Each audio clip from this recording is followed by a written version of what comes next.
Hello, everyone. Louis Beauchamp, Vice President, Final Expense Direct. Today, we got a continuation of our Truth Bomb Tuesdays. We got two amazing agents that actually knew each other before they came to Final Expense. Maybe you want to talk about that a little bit.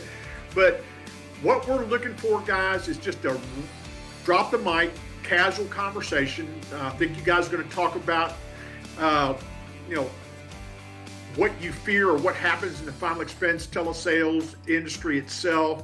You know, what you uncover when you're talking to people on the telephone, and relax, enjoy it, be truthful with each other.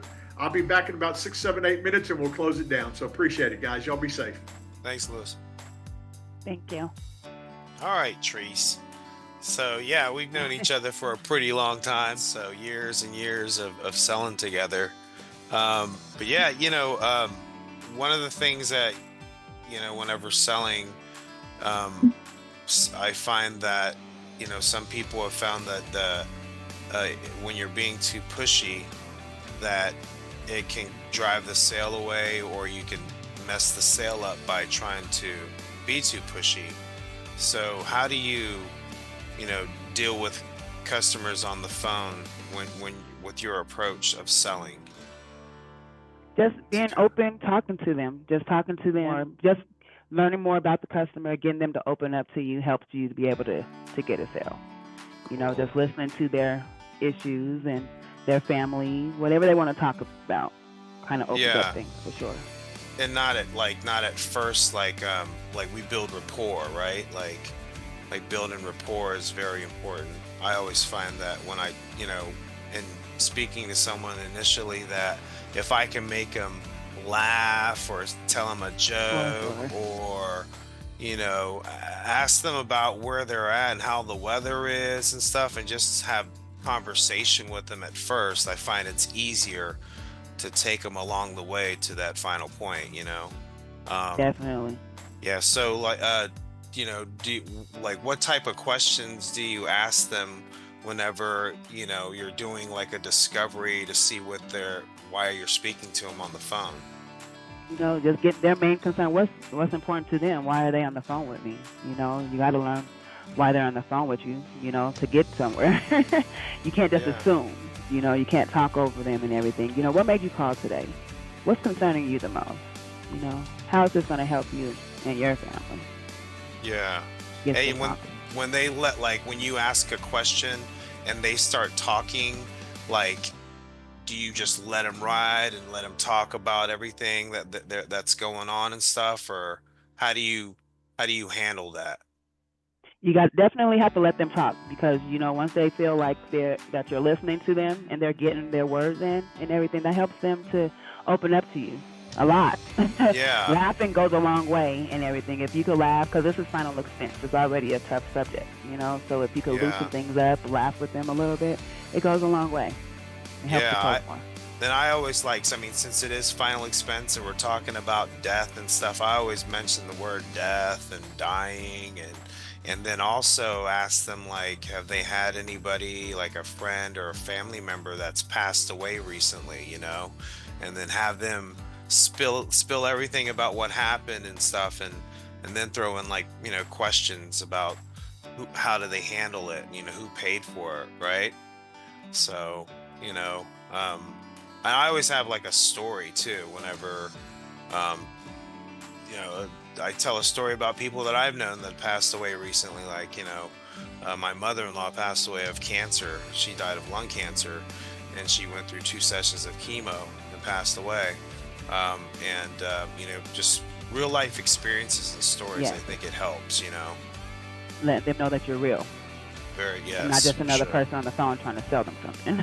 That's true. Yeah. So if you can build that connection or rapport, have some laughs, it makes it easier, right? Definitely. For sure. And and then the people always talk about, oh well, final expense, is it life insurance or final expense insurance? What's the difference between the two? And how do you feel about, what is the difference between the two? Well, final expenses to me is just making sure that your final expenses is taken care of. It's not to leave your family anything big to take care of, anything else but just your final expenses, your cremation, your burial, whatever that looks like for you.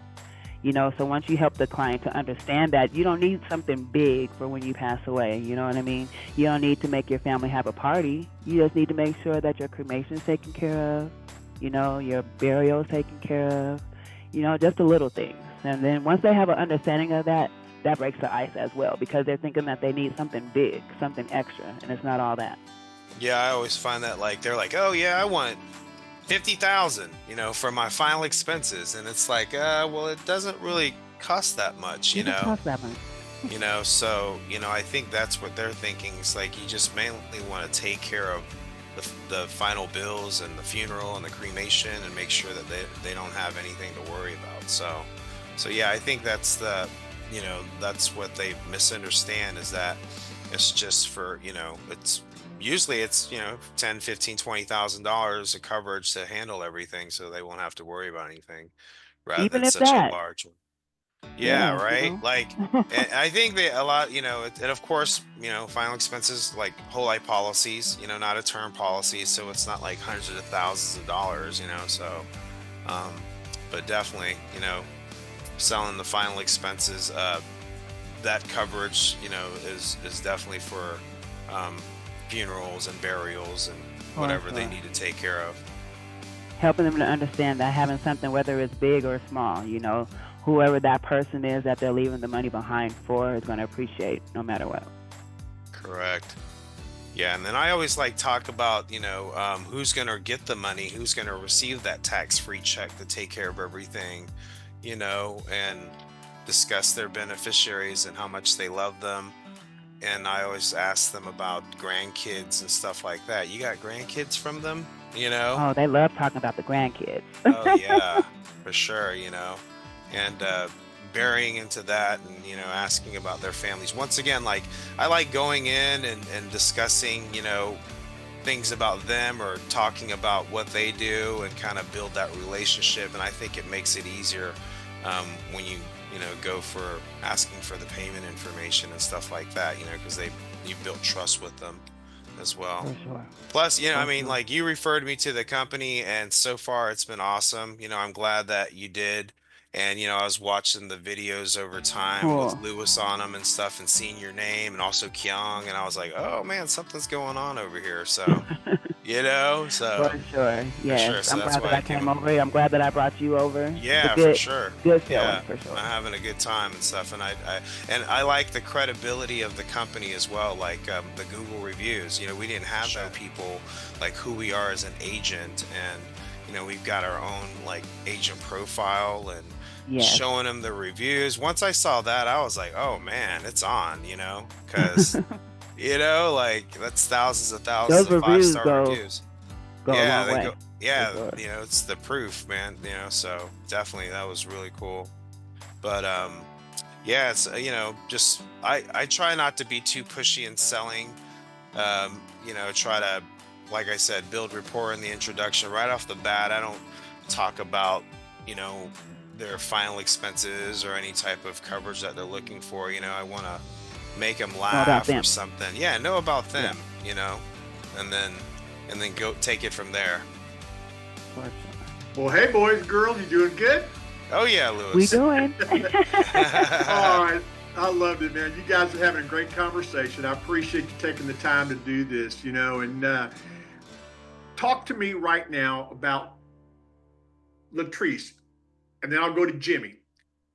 What would you say to somebody right now that's going to be watching this video that, much like you two were in that spot 4 or 5 months ago, and then you're crushing it right now? I think both of y'all just came off a couple of $10,000 weeks, man. So what would you say to somebody right now that's watching the video? Boom. If you want to do it, if you're thinking about it, just do it. It'll be the best decision. You'll be so excited, so happy. I would say maybe not even a week later, like, man, I'm glad that I did this. For sure. Don't be like me. It took me a year. So come on faster than I did, for sure. Yeah, it's a golden opportunity. I was, Latrease told me about the company, and I just kind of waited a little bit to see what she was producing as the months go along. And then also I saw Kyung was with the company as well. So I was like, and then Lewis, like your videos, man, your energy and your recruiting style, I really like it. So it amped me up, man. So I was like, it's time. I was like, it's time to go, man. I got to make this move, and I'm glad that I did. And it's just. It's not super easy. You got to, put in the time and the effort, but you also have to show up Monday through Friday in order to get these numbers. You can't slack or anything like that. So, but it's a great opportunity for anybody that really wants to make some money. Well, great. I appreciate it, Jimmy, Latrease. Y'all did great. As you come out of the second quarter, I mean, we're fixing to go into the third quarter. Things are looking great for you guys. I really appreciate everything that you've done. Jimmy, Latrease, thank you so much. I know you guys are ready to get back on that telephone. Y'all have a great day today, guys. Y'all be safe. Thanks, Lewis. Bye, Trees. Thank you. You too. See you, Jimmy.